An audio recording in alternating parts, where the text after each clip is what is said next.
back to the channel, guys. We're home and it's time for us from this very crowded sofa. From the doggy sofa. Yeah, your Dolly and Pippa here. And here today we've got, I don't know if you can see her against the sofa, but this is Maggie. She's our son's dog. So they've all come to join us for the update. It's the conclusion. How much did we spend? What did we think? The good points, the bad points? And would we do it again?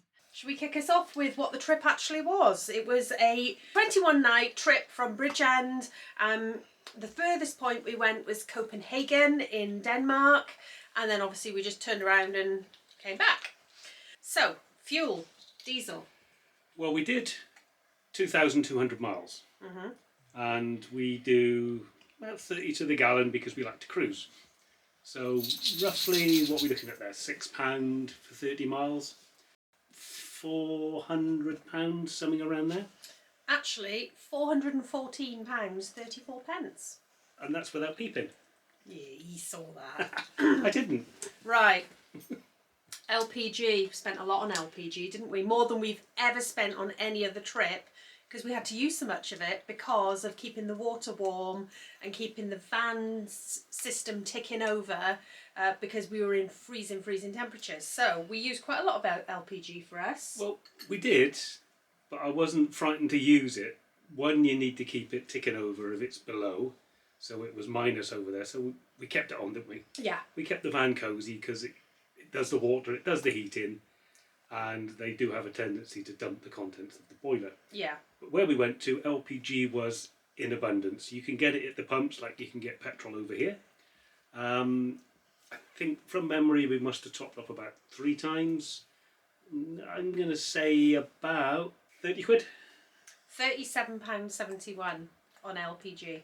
Well, that's not bad. We went over with not quite a full bottle, because we've got 2 bottles on there. And that's not bad for all those top-ups. I don't know, how many litres did we use? I don't know. Maybe 37. I don't know. It came to about 95 cents. So about a litre. 37 litres. So roughly that's about 18 kilograms. So you're looking at 2 9-kilo bottles. A bottle in the UK, 6 kilogram to change. Roughly 32 quid. Yeah. That's to exchange at Cala. So yeah, the Gazlo came into its own, and the fact you can top it up from any pump. Just don't forget your adapters. Yep. So ferry, it was £285. So not bad. That included pet lounge both ways, and obviously the motorhome, 2 adults. So fantastic. Yeah. And how much extra was the pet lounge? £12 per person. The dogs go free. Yeah. The people pay to go into the pet lounge. So it's £12 per person each way, and included in that you get free drinks. Yeah, it's great. Honestly, highly recommend. We don't need to talk about that. Hello. We don't need to talk. These dogs are determined to ruin this. They want to be in the video. They do want to be in the video. Well, they were part of the trip, weren't they? But yeah, we've mentioned the dog lounge before. Right. I know we're going to say it very quickly, but for 24 quid, it's worth every penny. Absolutely is.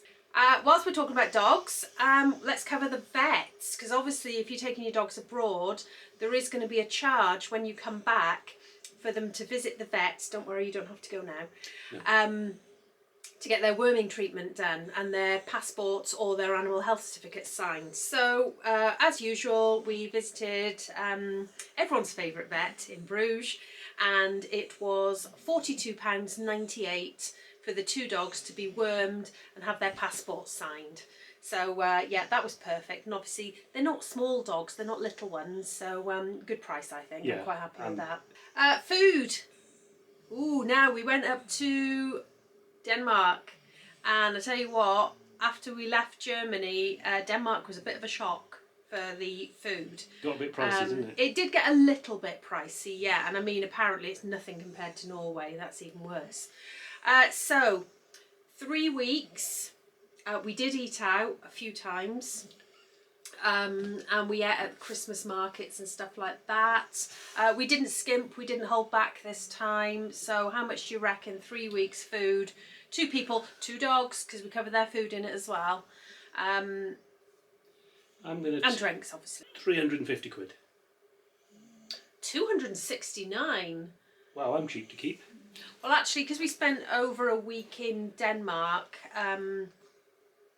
well, actually, we did quite a bit of cooking in the van this time. So, and I think I've mentioned before, we're not massive meat eaters, so we don't spend an awful lot of money on that. But yeah, it was. Oh, I wasn't mad about that. Wasn't mad about that at all. No, that's good, isn't it? And, Yeah. our main source of drinks is SodaStream. Oh yeah, if we're gonna, So, you yeah, know, we're quite cheap. a SodaStream is fantastic for getting your mixers together and everything. So yeah, we always recommend SodaStream, much cheaper. Sites. Oh, this is a big one for us. A big one because we stayed on more paid airs than I think we've ever done on any trip. Yeah, because we didn't have a choice, did we? Certain countries you can't park up. Other countries, if you want to get into the city centre, Yeah. with a motorhome in particular, you've got to find a site. Yeah, and it was finding places we could dump our waste as well, wasn't it? So we needed, yeah, we've not spent this much on sites on a trip for a long, long time. So it was actually quite surprising for us. I think out of the 21 nights, I think we spent about 9 nights on sites or paid airs. So, would you like to guess? On average, they were about 20-25 euros a night, They were. which is comparatively cheap to the UK. I know, and we're talking city centre Yeah. locations for that amount of money. I would say, how many nights again? I think it was 9. 9 nights. So I reckon we must have been around 220 euros. £196. So that's probably not far off with conversion rates and things. No, it's a lot for us though. But it's a lot. unfortunately, we felt that we needed to sometimes. Copenhagen, you getting somewhere free in Copenhagen, good luck. Really, good luck. It's not going to happen. But the marina is definitely a brilliant value air in Copenhagen. So we were quite happy to spend that money on that. Bruges, we were quite happy for that one night, although we did see it was possible to stay outside Bruges free in a car park and just travel in and park up the next day. So that is a possibility. You don't have to, but it is very, very convenient. So yeah, that was a big spend for us. It was a big spend, but again, it was well worth it with the facilities. You had warm showers, electricity if you needed it, water in certain places. So you don't mind spending that, and to be honest, you can spend that on 3 nights in the UK. Okay. Another thing we don't normally spend on, or we don't spend much on, tolls. Well, the big hit was the bridge. Yeah. In fact, it was the only hit. Well, that was the only hit. 70 euros. No, it was £94.16. Just on tolls. That's quite a lot. Yeah, that was the bridge. There and back. Apparently, if we had pre-bought the tickets, it would have been cheaper, and the bridge over to Sweden, you can buy a package of tickets. You can do the Denmark bridge and that one. It's even cheaper, so we recommend in future, don't do what we did and pay on the day. Pre-book your tickets if you're going to cross those bridges. Okay, and the very last thing we spent money on was transport. The metro was worth it, wasn't it? Yes. That was a short walk from the 100%. marina, and absolutely brilliant. The dogs were welcomed on there. So easy to get around. It was £79. Oh, that's not bad. I mean, I had a memory of it being sort of 20 quid a day, Yeah. because you can book, I think you get it cheaper if you book multiple days rather than one day at a time. Yeah, and that's where I messed up. I think I booked 2 days. Sorry, it was a 3-day pass actually. I think I booked 2 days, and then I had to book the last day separately because we extended the stay. We weren't going to stay in Copenhagen. I think we were only going to do a couple of nights there, but we ended up doing 4. So, grand total for this entire trip, from ferry to dogs to food, diesel, covering absolutely everything. Nothing is missed out. This is just taken off our Revolut card, so that's exactly where all the spending money came out of, was £1,418. That's quite a lot for us. Bearing in mind we did 3 months travelling from Bridgend to Greece and back, and it cost us £2,800 in total for absolutely everything. So mind you, that this is was pricey. what, 3,500 miles. We did roughly. Oh, that was 4,000. Yeah, I mean we did 2,200 miles on this trip, Yeah. so it was more driving intense. But you've got to do it to Definitely. get to where you want to get to.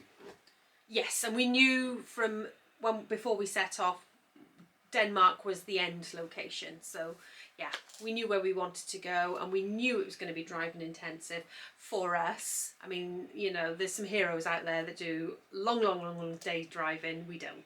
No, We just can't be bothered. I can't be bothered. Yeah. So, what did you think the good points were?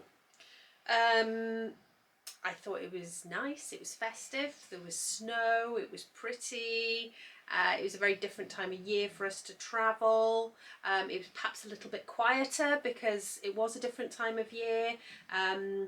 Didn't miss the bugs and the mosquitoes, that was nice. With the snowfall, I think it just added to the beauty of the cities that we visited. The snow pitched, but it wasn't thick enough to stop us in our tracks. Yeah. And it absolutely looked amazing. And Copenhagen and Bruges, the light shows and the markets, they were amazing. That was a really good sort of visit to see all that. Right, the bad points. Ooh, I tell you what, I think there's a few bad points, isn't there? Well, I Or think, points that yeah, there's a couple we hadn't thought of. that we hadn't thought of. It was cold, Yeah, we should have expected that. but then We really should have expected that. but then we sort of took warm clothes Yeah. and fuzzy trousers and boots and so forth. So But we were still cold. we knew it was going to be cold, but I think you had the mixture of rain, sleet, and snow, which was pretty, but it was cold. That was one of the problems. It wasn't cold in the van though, was it? No, the van was The toasty. van was lovely. The other thing that we found quite difficult, to be perfectly honest, was the lack of daylight. Yeah, We'd get up in the morning, you'd be getting proper daylight round about 8:30, 9 a.m. and by 3 o'clock it was gone again. It was made the days very, very short, and unless you had somewhere to go in the evening, but of course bear in mind super cold, the days were very short. So a lot of the time we were like, oh, normally we'd be sat outside the van or we'd go for an evening walk or stuff like that, and yeah, we could have still done that. yeah. But it was so bitterly cold, they didn't want to go for a walk. They weren't interested at all unless it was snowing. So yeah, that was something I think, bear in mind, your days are going to be very short. Getting water, they switch off the water when it gets cold. So you think you can go around to all these different airs and there's free water, which there would be any other time of the year.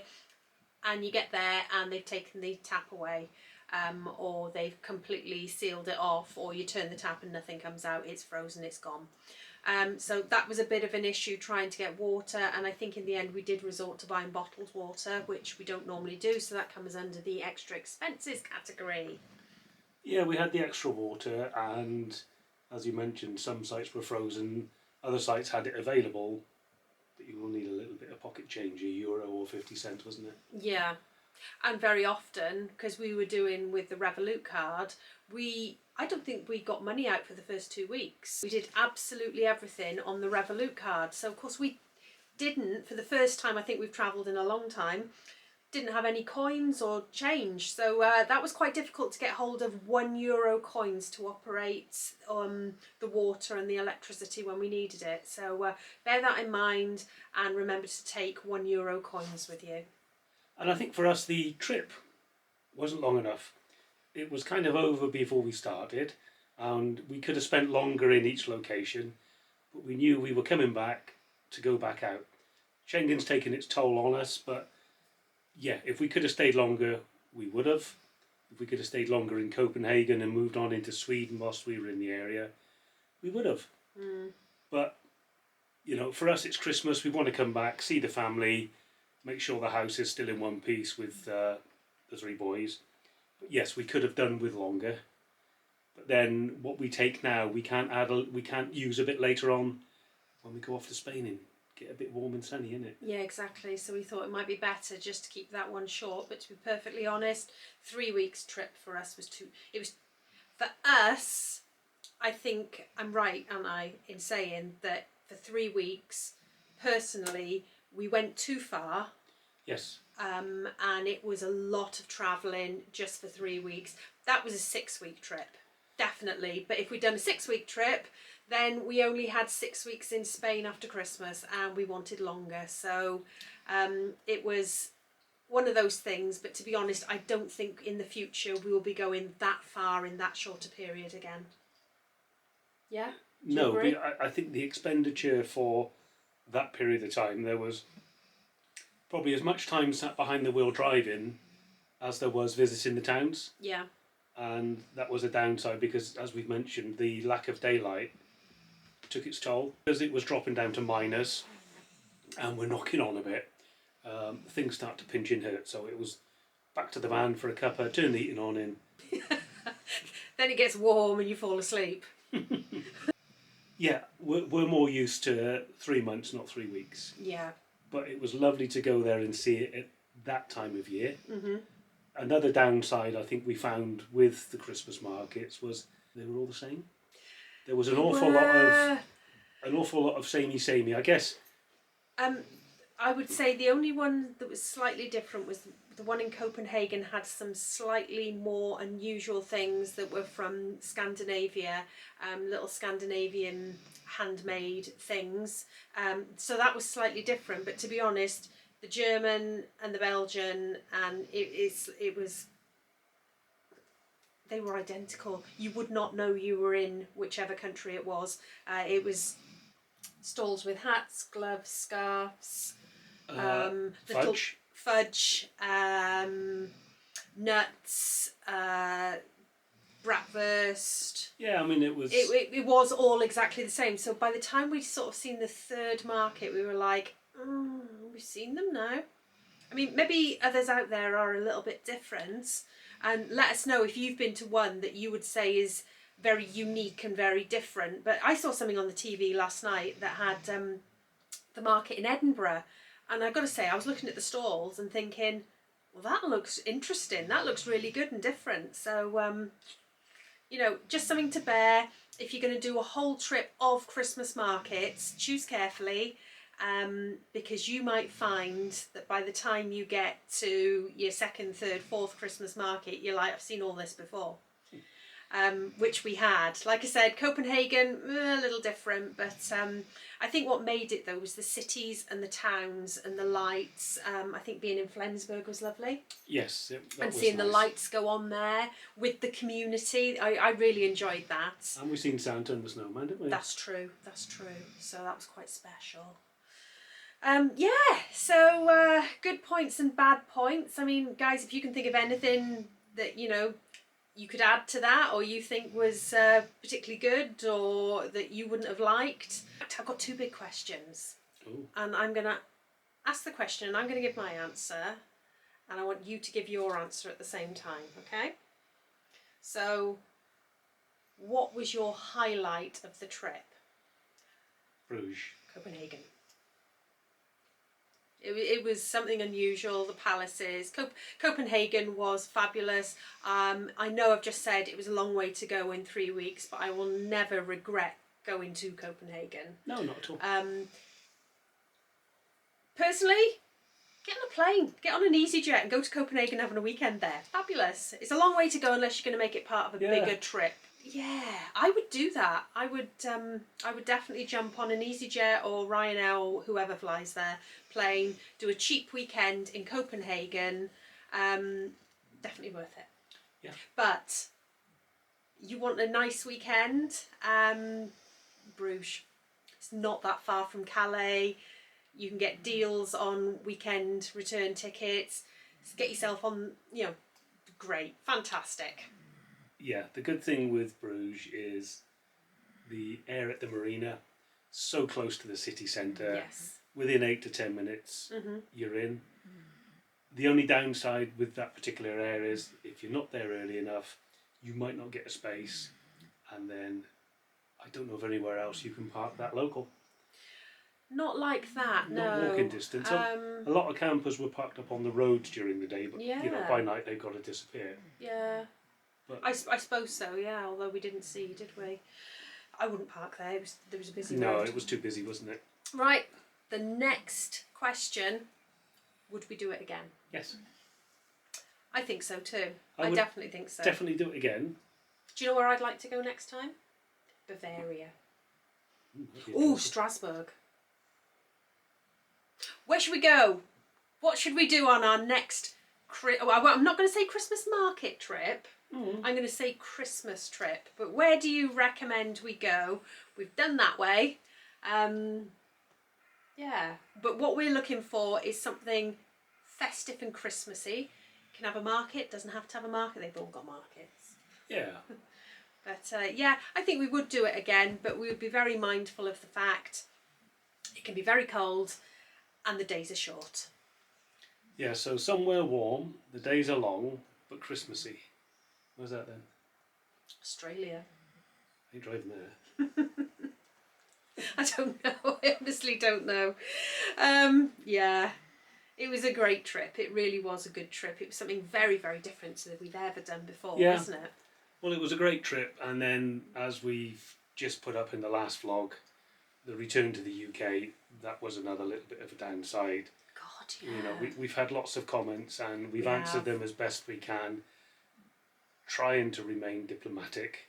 Yeah. But yeah, that was an experience which, yeah, that's probably enough said on that one. It is. Let's see if it happens again on the next trip, whether we get Well- pulled again. We'll see. Who knows? Yeah, we'll see how it works, whether we're on a database now as checked and looked over, or keep an eye on these dodgy ones.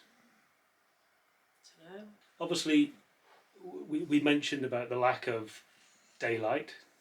So if you've got solar and you rely on that charging your batteries, it's not going to happen. Yeah. Hence why we ended up on so many airs and Stelplats. Yeah, we're quite fortunate that the van charges both leisure and vehicle whilst we're driving. There's a switch to flick between the two, and there's a voltmeter and so on. But just something to bear in mind, if you are power hungry, Yeah. you've got to find somewhere to plug in, Yeah. or you know you will struggle with solar. What you find is, especially in that hemisphere, the sun doesn't get above a certain point, and that point is not high enough to trigger proper solar input, is it really? No, It's a very low sun and it stays low all day. So although we were getting some, we weren't getting a lot. we've got solar panels for the power bank, and you can lay those out and chase the sun on the floor and so forth. But there wasn't an awful lot of sun. No, I think we used those once and then we had to go out and wipe the snow off them. Yeah. So it was like, that's not working. It didn't work, and then Yeah. but we did find a cable so we can link it up to the alternator on the van through the cigarette lighter. So there is chance to charge and get power in the bank, and with that, on top of that, we were charging up the power bank, and when we weren't hooked up to power, we used Starlink, which was an absolute godsend, wasn't it? Oh, a load of you have asked us what we thought of Starlink. Absolutely love it. Worth it. Yeah. It's expensive, Yes. but it's worth every penny, because there were places we Oh. couldn't get reception. Remember we stayed in, we were in Denmark and we stayed in that wilderness spot overnight and there was no phone signal whatsoever. We stuck up Starlink and that was it, we were connected. It was so good, wasn't it? Yeah. Never once did we have a couple of times we pulled up to places and thought, there's quite a few trees around here. Never once did we have a problem. Starlink worked perfectly for us. Yeah. Kept us perfectly connected. It wasn't dropping out. No, it worked perfectly well. Yeah. Um, Oh, and the plus point is, I got home and I cancelled the subscription. So the subscription is now cancelled, and then the day we go to Spain, I'm just going to restart it again. So you can, it's pay as you go. You start and stop the billing as you want it. So at the moment, we're not paying for a subscription we're not using. It works really well. It's super fast. Yes. So we can use it for uploading vlogs, downloading clips Yeah. and music. And one of the big things that we use it for is we tend to use Netflix in the van. Mhm. And it's spot on for that. Mhm. The only thing we have to do is we use a VPN Yep. on our Fire Stick to make it think we're in the UK. Otherwise, it will tune in to what you class as the local programs. Yeah. So you will lose them. So it's worthwhile having a VPN. Yeah, to answer the question, what do we think of Starlink? Absolutely do not regret buying it at all. It was a bit of a thing. Would it be something we would use? Would it be something we wouldn't use? And fantastic. Really, really pleased with it. It saved us money on the extra data SIM we used to buy, and it's solid. Whereas the data SIM, quite often we would get somewhere and go, oh, we've got 1 bar. Yeah. Starlink is perfect. We've got 1 bar, or we had not many data. Oh, we didn't have enough data allowance. That was Yeah. always an issue. So we had to buy more data. And Yeah, it was costing us a small fortune, wasn't it? So make sure you turn your phone and your iPad off from backups. oh your phone. yeah. So yeah, Starlink, spot on, really good. Yeah, very, very pleased with it. If you've got any questions about Starlink, drop them in the comments and we'll be happy to answer. At the moment, what we're doing is we're just taking it out and popping it on the roof of the van, which has never let us down yet. Redders is looking at getting some sort of special pole fitment. So if you have Starlink already and you've got some pole fitment that is not the official Starlink one, because that is disgusting Yeah. price. We need to work out how to fix it to the roof. Yeah, we want some sort of thing that we fixed it to the roof. I know a lot of people put them into this skylights, and actually that's something we're going to look at. Yeah, there's bars there. Does that cover everything? Any questions we had? If you've got any questions about the trip, pop it in the comments, and we'll be happy to answer any questions you've got. Yeah, I think it was a great trip. We met a couple of subscribers as well. Oh, And yeah. it was lovely to say hello to you. I know I was in me hoodie and me slippers and dressing gown, but that's me just wandering around the car park as I do. What?